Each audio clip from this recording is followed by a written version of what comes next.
Hello, hello, here we are today. If you've been paying attention to my series, you might have noticed that I've been using a lot of orange, warm-toned, very fall palettes. We are finally at the end of what is technically fall. We're about to start winter soon. Christmas is about to happen, and I had picked this palette kind of last to collectively kind of finish my, you could call it autumn series, because I feel like there's a lot of shades in here that just are just a beautiful transition from fall into winter. So this is the Summer's End CXC Beauty palette. This is such a gorgeous palette. I love the outside packaging.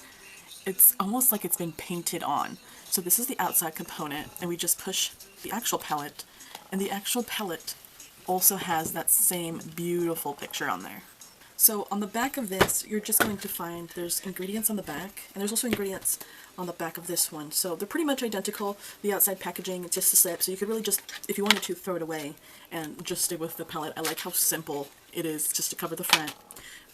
First, while we're talking about the outside packaging, I did want to notice that there's this beautiful kind of holographic underneath this actual, if you could call it a painting, this sticker that they have applied on top. And it reminds me of the kind of same cardboard that they ended up using for the Glamlight Icy Red palette. It's that kind of deal. I don't know how long this is going to last. This isn't an issue, but I just did want to point it out as well. That up here, it's starting to crack. It's cracking. Oh god. I almost cracked it more. I'm getting some pieces coming off the top every time I open this palette. So, I mean, at least it's the back, I guess. So it doesn't, you know, fully come off and start flicking off. But I did want to note that because eventually maybe all this will flake off, and maybe yours will arrive with the front flaked off. I don't know. Just something small, has nothing to do with the makeup, but of course this is a review, so I did want to mention it. I don't want to hide anything or purposefully try to make it better than it seems or worse than it seems. Like it is what it is. This is something that's happening with my palette. I don't care. If you're gifting this to someone, you probably don't want this kind of, you know, breakage off at the end, but this palette's for me, so I personally don't care. So now let's open this palette up because this palette is so beautiful. So in here we will find a mirror, this little mirror right there. I did also want to, again, literally does not matter, but I've never seen this before. So their little sheet of paper is like bubbled? I don't know. It's so weird. It's like textured. It's like the plastic on top is like bubbled and trying to come off. I don't know. I flipped it so because this side doesn't have it. This side is nice and flat. This side has like some sort of weird bubbling. I don't know. But I've flipped it so it keeps my eyeshadows flat because I'm afraid that this bubbling is going to interact with my shades and just mess up my shades. But I flipped that again. You can throw that away or do what I did and flip it, but again, I just wanted to mention it. So here is the actual palette. There's something about this palette that reminds me, I think it was the Laura Lee and Lunar Beauty collab. Like this kind of reminds me, like the shades. There's something about this palette that reminds me of that. There's something about this packaging that reminds me of the Full Fantasy by Lunar Beauty. But this color story just really calls to me. It's just such an interesting color story. I don't know what it is about it. How do you guys feel about this color story? It's definitely very, after just saying that it looked like another palette, but it does feel very unique. Because I know in the Full Fantasy it's not like they have, you know, like this teal up here. And I think this row is a bit darker than they might have in that Full Fantasy one. I believe the Full Fantasy one's a lot more neutral. It might be because it is quite neutral leaning, honestly. But I really like this palette for the variety. Like I said, this is giving me from fall to winter. So there's this row right here that's giving me winter. We got our blues up here. We have this up here, which is a teal. That's also giving me winter. And then we have this beautiful duochrome shade up here that kind of has a brown base and then shimmers from like a gold to a green. I don't know if that's can be caught in camera, but it's a beautiful color. And that also, you know, gives me kind of winter vibes. And then we have our usual kind of browns, pinks, yellows, golds. That reminds me of fall. So I really liked this palette as my transition palette from using my autumn colors to my winter colors. Now, do I recommend this palette? That's a question I always ask myself when I do these reviews. And like recently, I'm kind of having a bit of trouble figuring out how I really completely feel about this palette. Overall, I'm not incredibly in love with it, but I don't hate it either. There's I'm definitely more in love with the color story than I am with the formula. And I've thought about it for a little bit now, and I think it kind of reminds me of the Carroty Beauty palette, that Picante palette. It's not as intense as I was hoping it would be, but once I tried the product, I mean, the product did work well. It didn't work amazing, but it didn't work awful either. Like, I feel like this is kind of just, it's a decent palette. It sounds kind of bad, but it's a mid palette. But it does do what you're gonna want it to do. That's the thing. And I think I've tried the Vault of Olympus palette by CXC Beauty. Now that is an amazing palette. That is, the formula in that palette is amazing. It is high quality. You can definitely tell. This palette usually retails for $48. It is a limited edition palette. They brought it back recently in the past couple months. I was able to get this back in June, and I think they actually still have it on the website again, and it's actually on sale right now. I think ultimately I was able to use a 10% off code, and I was able to actually get this for $43. So I think for the actual product, if this is a color store that interests you, get it now. Get it on that sale. I think it is definitely worth it on that sale. I don't know if, I don't think I would want to, now having tried it, buy this for the full $48. I think this might have been an old formula, because a lot of their palettes don't look like this anymore. They're the larger square panned palettes that hold a lot of shades, but I generally do like this color story. So I flipped it over just so you don't have to deal with the mirror, but I kind of wanted to talk about, I think my favorite, so what I did was I just went down the row. I just went down each row, and that was my look. I don't want to think about it. I just wanted to get it done and see how the product works. I'm wearing these three today. I think today's look is my favorite.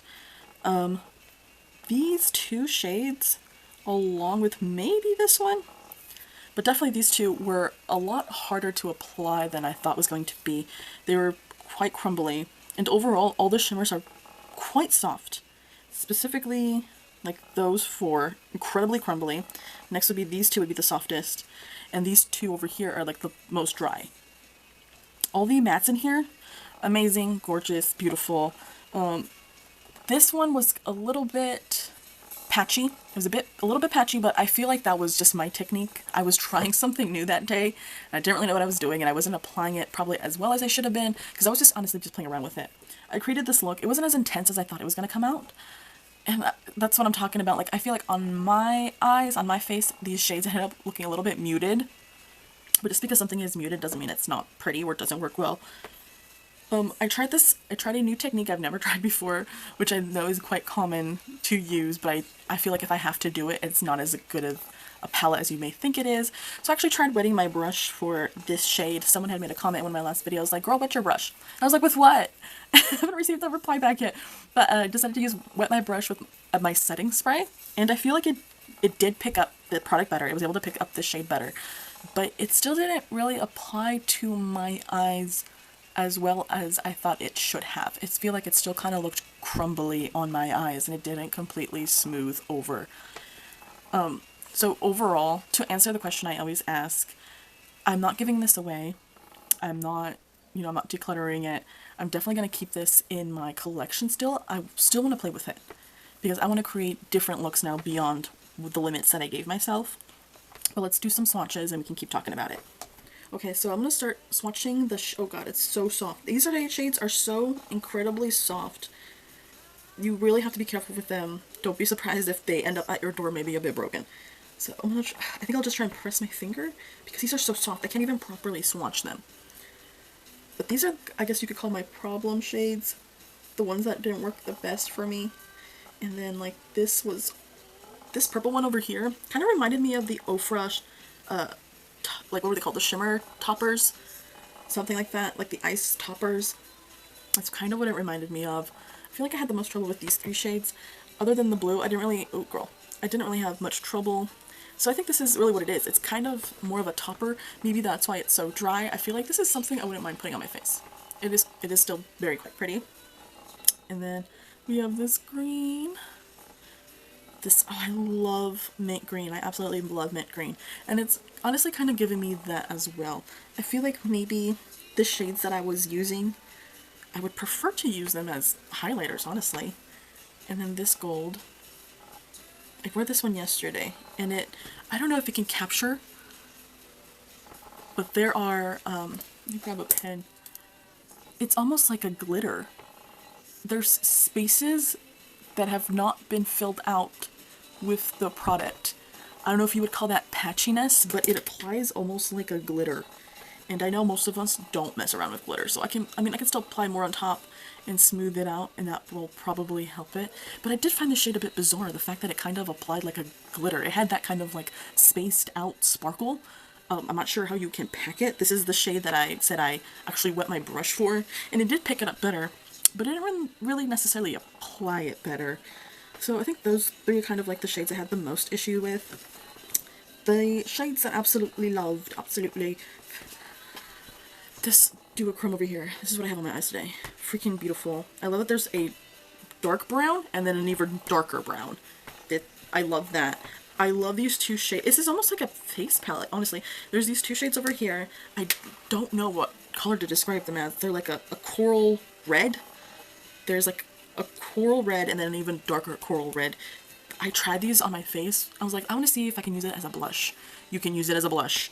I was like, okay, that's amazing. I love that. So I want to now swatch this one, which this one feels a lot better.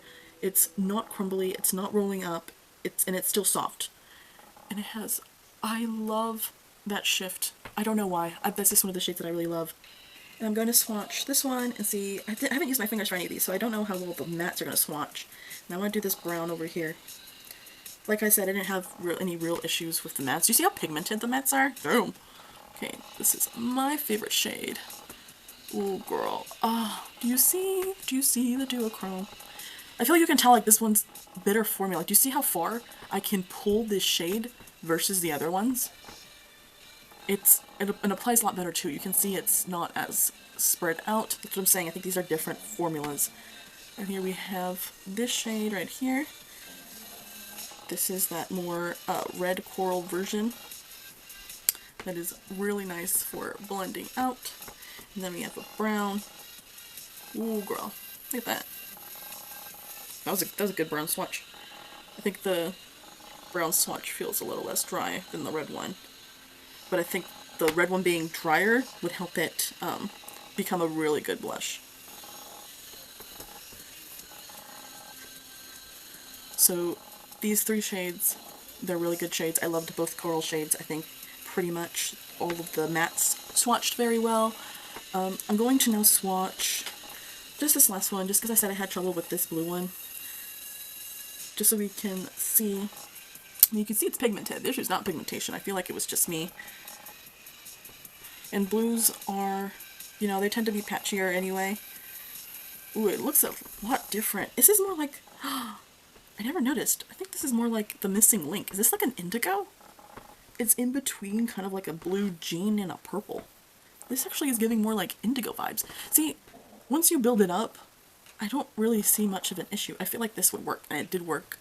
Look, I like that. No, I like that. I definitely think it was me. I think it was me. I think the mattes in here are quite perfect. I think the shimmers are a little weird. Okay, I lied. One more. That's it. I promise it'll be the last one. I'm not swatching this entire palette. I promise I'm not swatching this entire palette. But this light one down here, I feel like I had issues with this entire row.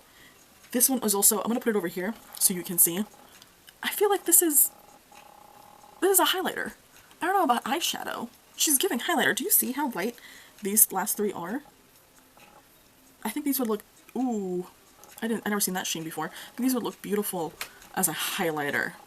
I don't know about eyeshadow. I think that's what the issue kind of is. I think a shade like this, this, and this, those are very much giving highlighter. I think all the matte shades in here are gorgeous. I think they all worked well. This is my favorite one in here. This one was also quite good, performed quite well. There's shades in here like this one which are kind of weird. They're giving kind of like a glitter response. But overall, like, I'm still going to keep this palette. I want to keep playing with this palette. I don't feel like I want to part with this palette. Because I don't hate this palette. I want to keep working with it and see what other great looks I can use. The owners for CXC, the CXC Beauty brand, are so responsive, and you guys should definitely go check them out on their Twitter and follow them. They're always posting, and you can see what sales they have and all that stuff. But I'm keeping this one. I know I'm struggling on some of these shades, but I'm definitely keeping this palette for now. What do you think? Do you think this is a palette you would keep? Let me know down below. Y'all have a great day.